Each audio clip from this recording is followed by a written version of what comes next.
Hello. It is Wednesday. I can't believe it. My son's been out of school for 2 days already. Is it September yet? I'm just kidding. I'm very happy he's home. Okay, so this will be a quick one today because I need to get in here and hit some cardio. In yoga, we talk a lot about balance and counterbalance in terms of, going into and approaching the postures. You'll have to investigate that for yourself. But anyway, so there's yin and yang, balance and counterbalance. And with this process of renewed health, renewed mind, spirit, body, all of that, there is kind of an element of that present as well. And this idea of consistency, predictability, the time on your calendar, the commitment to yourself, and to maybe a workout partner, that kind of thing. But then there's also, so there's that, but then there is the spice of life, a little variety, mixing things up a bit and tricking your mind into burning calories without realizing it on a conscious level, perhaps.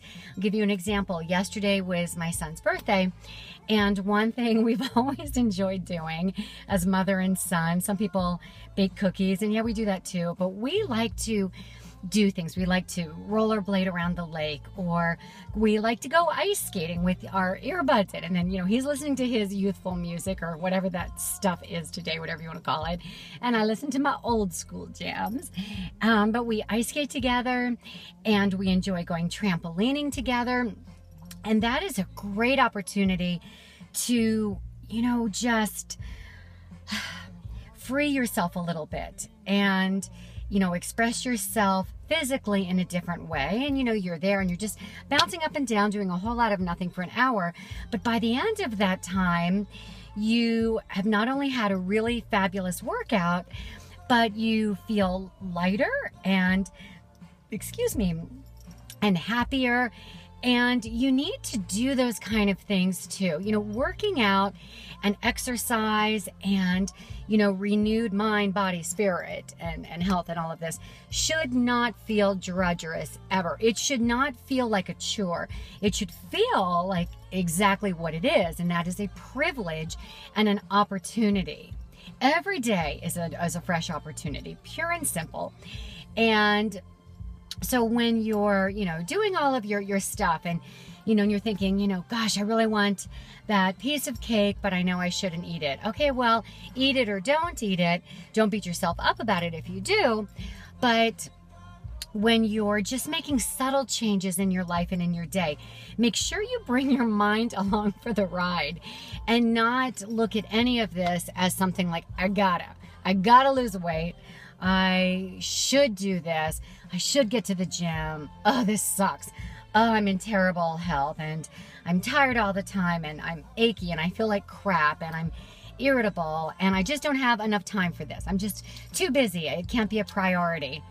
I can't think of a better priority. You get this situation under control and you will find that the doors will not only open, but they will fly wide open for you, because you will have that mental acuity and presence and will be able to pursue all the other things that you want to do in your life, your other career goals, and the time that you need to take care of things around the house and other priorities that you have on your checklist.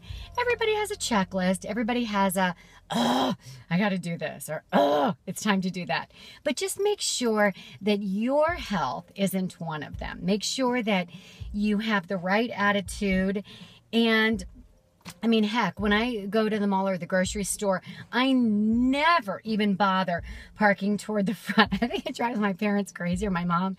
I'll let her off at the front, and that's fine if she comes for a visit. But she's like, there's 50 parking spaces. There's one here and there, and look over there. And look, it's not like there are $50 bills lying on the ground.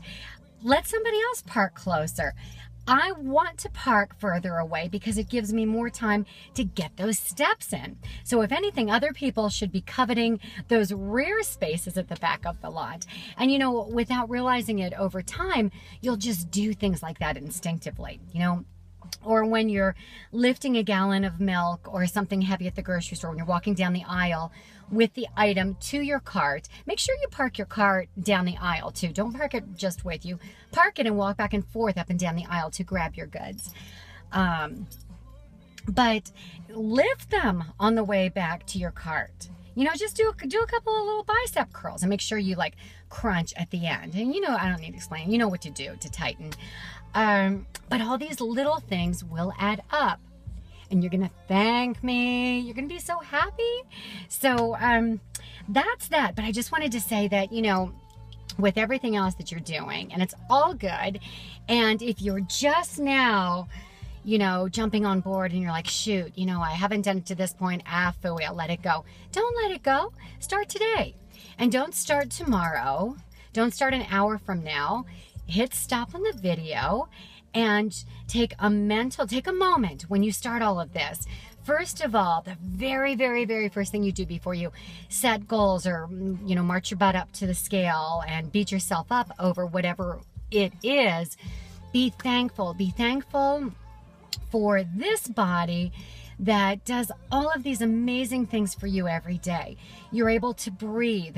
And if you ache, that is just a message. That is just like a little love letter from your body to your mind and your heart saying, help me, I need a little attention. Let's have a party together. And so then you start from there. You start from where you are right here, right now. And you always assume that you can do this. You can take baby steps, and you always assume the best possible outcome. I don't care if it's this, if it's, you know, weight loss or a job opportunity or a relationship or a difficult time you're having with your kids. This too shall pass. And you always want to assume everything in your life as though you will have the best possible outcome. And then when things go a little amiss from time to time, as they do, you know, it can happen, but then you just work your way backwards on an as needed basis. But you always assume the best, assume the greatest help, assume the best possible outcome in that relationship of yours or in the relationship that's going sideways. Just turn it around, just fix it. There are so few things in this world. I mean, yes, I understand that death is part of life, and it is part of life, but make sure that it is part of your life. Live to live. Wake up every day being willing to embrace your life, even the crappy stuff, you know, even that, because that's part of the whole experience. And if you kind of adopt that mentality, you're gonna look different, because what's gonna happen is you, the essence of who you are, is going to emanate from the inside outward. You won't be able to help yourself, and people will start to notice something, and they'll want to be around you. Whatever it is that you're drinking, they're gonna want some. So be willing to share, be willing to share. And I think, you know, we'll do a whole other segment on it, but I think it's so important to laugh too, to laugh at the little things along the way, and to not be dismissive and not be closed and not be, you know, crude or vulgar or unkind. I don't mean that kind of laughter, but you know, you see something that kind of cracks you up for a second, or that would otherwise seem a bit annoying, turn it around. You just be amused by it. And I think you'll find that it will change the landscape of your day. It really will, and certainly the landscape of your mind. So I have the doors and windows closed, and it is hot as heck in here. I'm gonna be like one of those dogs that they bust the window out and come in and rescue. So I don't even need to go and work out. I'm just sit here and talk to you and sweat. Okay, have a great day.